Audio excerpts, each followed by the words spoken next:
मुझे सुन सकते हैं? जी, आपको सुन सकते हैं। नमस्कार, मेरे सभाकिता संख्या 207 है। मेरी कहानी का शीर्षक समय की कीमत। एक गांव में एक वृद्ध व्यक्ति रहते थे। वे काफी दुखी रहते क्योंकि उनका एकमात्र पुत्र काफी ज्यादा कामचोर था। वे पूरे दिन गांव में इधर उधर घूमकर अपना समय बर्बाद किया करता या फिर दिन भर सोया रहता। एक दिन वृद्ध व्यक्ति ने उसे सबक सिखाने की सोची। उन्होंने उसे बुलाया और कहा, पुत्र, अलमारी में से घड़ी लेकर आओ। पुत्र घड़ी लेकर आया। पिताजी ने कहा, कल बाजार जाकर इस घड़ी की कीमत पूछ कर आना। पुत्र बाजार गया और वहां सबसे जाकर उस घड़ी की कीमत पूछी। किसी ने उसकी कीमत 200 तो किसी ने 400 तो किसी ने 600 बताया। पुत्र खुशी खुशी घर वापस आ गया।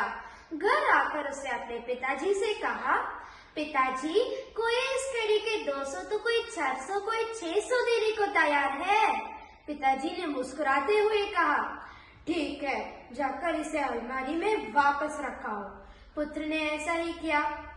दूसरे दिन फिर पिताजी ने पुत्र को बुलाकर कहा, जाकर उस अलमारी से घड़ी लेकर आओ। पुत्र घड़ी लेकर आया।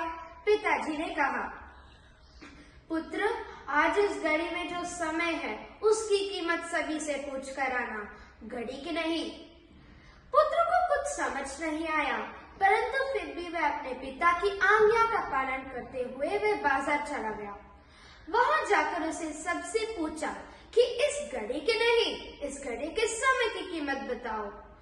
कुछ लोगों ने लगा कि इस लड़के की मानसिक हालत सही नहीं है। कल एक घड़ी की कीमत पूछ रहा था और आज उसमें समय की। यह सोचकर कुछ लोग उस पर हंस पड़े तो कुछ ने उसे भगा दिया। कुछ लोगों ने कहा, उन्हें नहीं पता, यहाँ से चले जाओ, और इस तरह से उसे धुतकार दिया। पुत्र को बहुत बुरा लगा।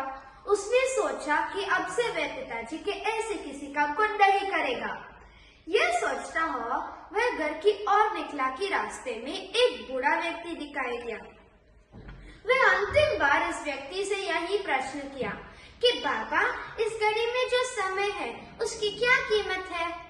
बूढ़ा व्यक्ति अत्यंत व्यस्त था, परंतु फिर भी वह समझ गया कि इस लड़के उनसे क्या पूछ रहा था। उन्होंने मुस्कुराते हुए कहा, बेटा, समय की कोई कीमत नहीं होती, इसकी कोई कीमत नहीं लगा सकता। करोड़ों रुपए देकर कोई भी इस घड़ी को तो खरीद सकता है, परंतु बीता जा रहा समय नहीं खरीद सकता। समय की एक अच्छी बात है और एक बुरी बात यह है कि ये जल्दी ही बीत जाता है, और अच्छी ये कि तुम इसे किन चीजों में और किस प्रकार बिताते हो, ये पूरी तरह तुम्हारे हाथों में होता है। सभी के पास दिन के 24 घंटे हैं, फिर चाहे वे अमीर हो या गरीब, और वे अपने अपने तरीके से समय का उपयोग करता है।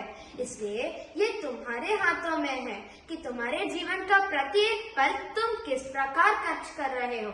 अभी हमारे जीवन के जो पल बीत गए, क्या तुम उन्हें वापस ला सकते हो?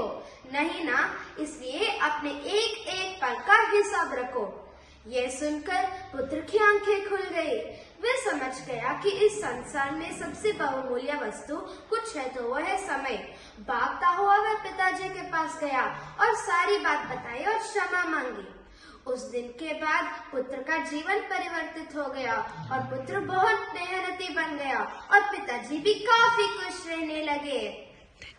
इस कहानी से हमें यही सीख मिलती है कि संसार में सबसे बहुमूल्य हमारा समय है, जो कभी वापस नहीं आता। अतः इसे व्यर्थ ना करें, प्रत्येक पल का आनंद ले और खुश रहे। धन्यवाद। आप सभी का दिन शुभ हो।